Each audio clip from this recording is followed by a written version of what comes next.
Yo, what is up? What is up, man? Look, the UFC, Dana White has announced 3 fights, 3 title fights. But we're going to be talking about the one that I'm mostly interested in, which is going to be Alexander the Great Volkanovski against the one and only, one of the hottest prospects this year, and this year and last year too, in Ilya Topuria, the Georgian / Spanish El Matador, the one and only, man. Wow. And look at the way he announced that fight with a nice little promo of him with the rose, putting it in a I think putting in a coffin or something like that, you know what I'm saying?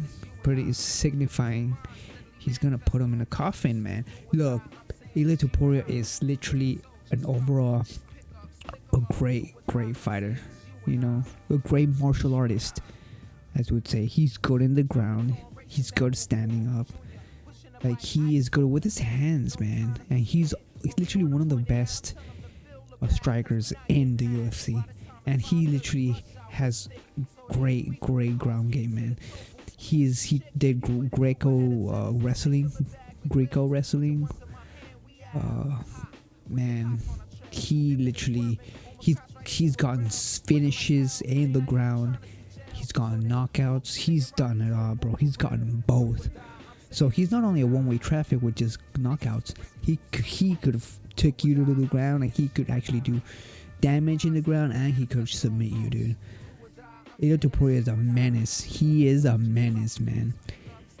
Volkanovski is no slouch, dude. He is literally one of the greatest 140 fighters of all time, man. His resume speaks for itself. He's literally one of the best.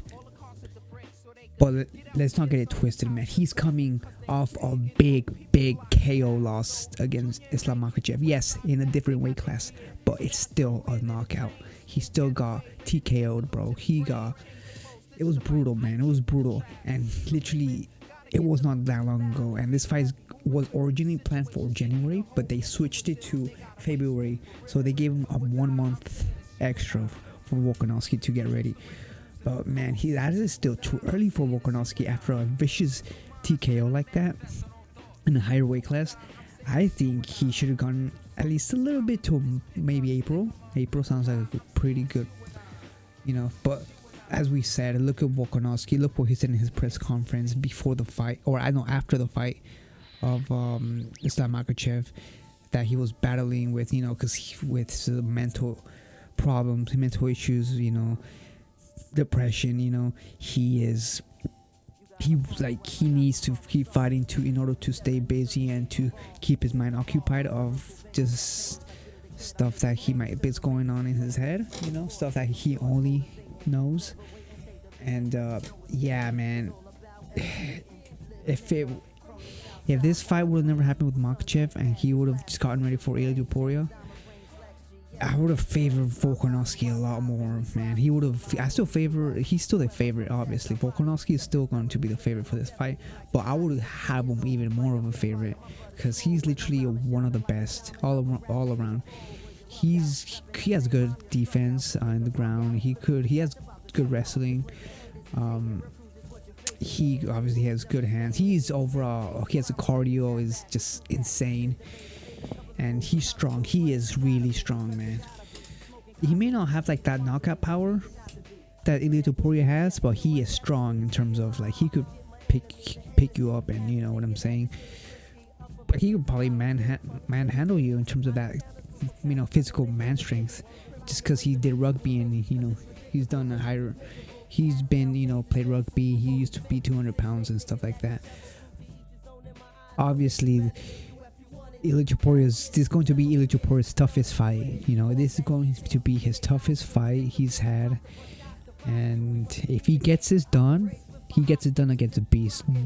Whatever happens, if Ilya Topuria beats Volkanovski, you gotta give him credit, because he beat one of the greatest at 145. Even though he's coming off a knockout loss or a TKO loss like that, you still gotta give Ilya Topuria credit, man, for just because Alexander Volkanovski still Alexander Volkanovski. He still has that unbeaten, pretty much that win streak at 145.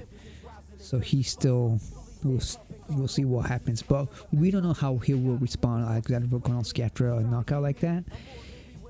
He might, first of all, lose a bit of confidence, and he might be a little bit more worried about what comes to him, which might make him a little gun shy. I mean, not trigger happy, little gun shy. I mean, and yeah, man, we'll see. But Ilya Topuria does have some, obviously, he has some weaknesses, like his stance, his boxing, his stand up.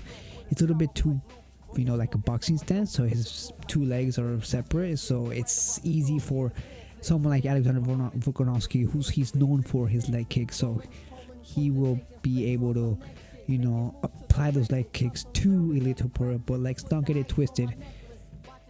Ilya Topuria has said in previous before that he knows that his leg kicks, his legs, he gets hit in the legs a lot, and his leg defense, the way he might need to adjust a little bit here. But yeah, but other than that, I don't see a weakness other than his him being weak to leg kicks because of his stance. But that could be adjusted. But we'll see what he does with that.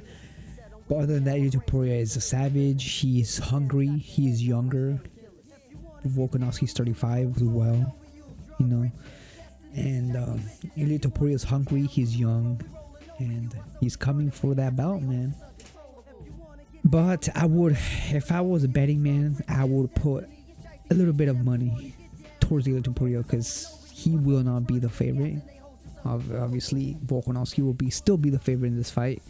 So if you go for Ilya Topuria and he gets it done, you might get some cash, But yeah, Ilya Topuria has a good chance of beating him. He is, if anybody can beat Alexander Volkanovski at 145, it is definitely Ilya Topuria. Someone as well-rounded as Alexander Volkanovski. Anyways, thank you guys for watching, and man, this is a big one.